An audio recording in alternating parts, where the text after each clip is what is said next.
So you want to be a beta reader, or maybe you want to learn more about beta reading, or maybe your friend asked you to beta read their book and you had no idea what that meant, but you just said yes because you didn't want to say no. My name is Patrick Nyland, and on top of being an aspiring sci-fi author, I'm also a paid beta reader. Note, you do not have to hire a beta reader like myself. There are plenty of people who will beta read your book for free. Now, before I talk about how I beta read, I think it's really important to talk about what a beta reader actually is, because I think there are a lot of misconceptions out there. A beta reader is someone who reads over a work of fiction before it's published to offer critical feedback. Now, I recommend you have your manuscript beta read after it's finished, but before you send it to editors. Now, I've found that a lot of new authors tend to look for beta readers way too early. I've had several people ask about my services only to point out they've only written the first few chapters, or they wanted to see if I liked how the story started out so far, when they really didn't even know how the story was going to end. And that is not when you should be looking for a beta reader. You should be sending beta readers a finished version of your book. It doesn't have to be the final version. In fact, if you're using a beta reader, it's probably not going to be the final version, but it should feel complete and it should be somewhat edited by you. Especially if you're working with me, your manuscript does not have to be grammatically perfect, but it should look like you put some effort into editing it. As a beta reader, when I do receive a manuscript that does not look like it's ready to be beta read, I'm just transparent about that and I don't work on it because I don't want to waste both of our time.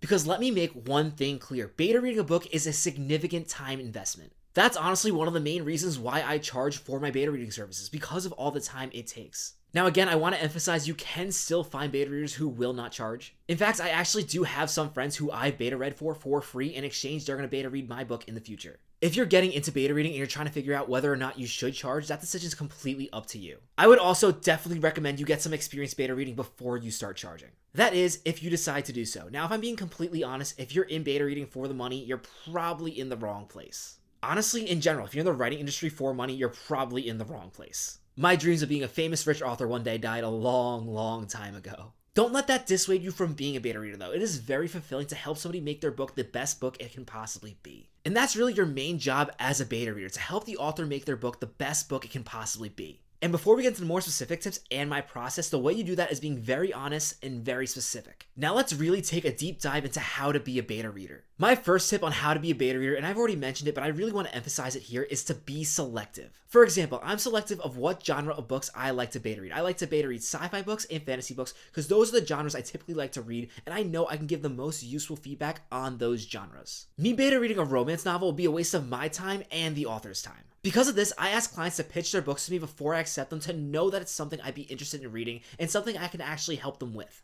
Now, when you're considering beta reading for someone, you also have to be considerate of their time frame. If they need feedback within 14 days and you know you're not going to be able to do it within the month, you have to be honest and let them know that you can't do it. If you thought you could deliver in 14 days and all of a sudden something came up, be transparent about it. Good communication is absolutely essential if you want to be a good beta reader. Now, once you've agreed to beta read for someone, I think it's very important to have a conversation with the person you're beta reading for to make sure you're on the same page with what the author wants. Don't be afraid to ask the author in particular what they're looking for in a beta reader. As a beta reader, I really like to have authors make me a list of questions for me to answer for them directly as I read the book. Sometimes these are big picture questions about the book as a whole, other times they're really small questions about a little scene or even a couple words. Now, when I work for a client, I have my answer to these questions as a supplement to my beta reading report. That's right, I write a beta reader report. Now, you don't have to write a report, that's something I do for my clients.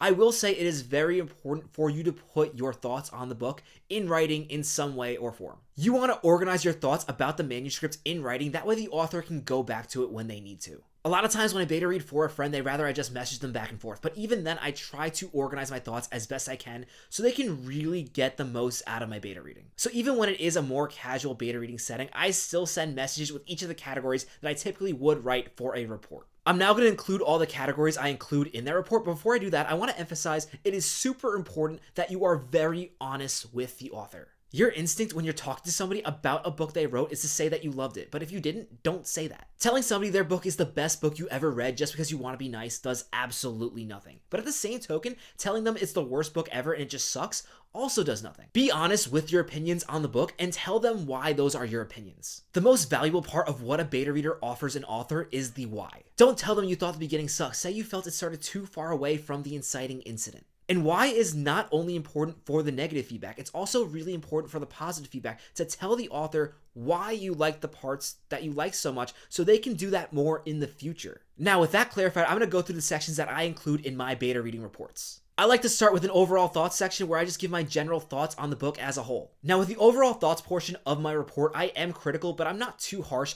because I'm gonna get more detail with my criticism as I get into the rest of the report. With my overall thoughts section, I do try to ease the author in a little bit, but once they're in, I'm also blatantly honest. The next section I include is plot and pacing. On this section of the report, I'll focus on any plot holes I found or any inconsistencies, and I'll also tell the author if I felt certain parts of the book were too slow or too fast. For pacing, I will also talk about my thoughts of the flow of the story as a whole. If there are any sections with a major info dump, I'm gonna call them out. If you do a really good job splitting up exposition, action, and dialogue, I'm gonna highlight that. The next section I include in my reports is characters. For this section, I basically make a mini section for each major character and talk about what I liked about each character, how I thought their character arc could have been improved, that type of thing. Again, in this section, I'm not just saying a character is annoying. If I find them annoying, I'm telling you why I find them annoying. The next section of my reports is world building. Did I find the world interesting? Was I confused about some of the details in the world? After that, I have a section on the report specific for dialogue. One thing I really focus on in dialogue is whether or not each character has their own distinct voice. Now for this dialogue section, I'm not really talking about the dialogue line for line, it's more me talking about it as a whole. At least that's what I do. You don't have to follow every element of my report to a T. There are many ways to beta read a book. This is just mine. In my next section of the report, I like to highlight strengths and weaknesses of the manuscript. Again, I think it is just as important to highlight the manuscript's strengths as it is to highlight the weaknesses. The last thing you want is the author to take out the best part of their book while they're trying to fix some of its flaws. Finally, at the end of my report, I add the answers to the reader's questions. At least I'll answer them specifically. I typically try to include the answers to a lot of the questions in the actual report. Now, in addition to writing a report, I also take notes while I read. Typically, I'll take note of a few things in each chapter. These notes both give the author my initial reaction and also keep me reading actively. When I do have predictions for what comes next in the book, I will include them. That way the author knows whether or not their book is predictable. My notes will typically be somewhat organized by chapter, and I'll also include them at the end of my report. And that's pretty much everything I do for my beta reading service. If you're interested in hiring me as a beta reader for your book, be sure to check out the link in the description below. That is for my Fiverr gig. As of right now, making this video, the only way to hire me as a beta reader is through Fiverr. Now, if there's a second link there, eventually I am going to fix my website so I can do beta reading directly on my website. As of right now, my website does not work. It's not even connected to the computer. I just unplugged it.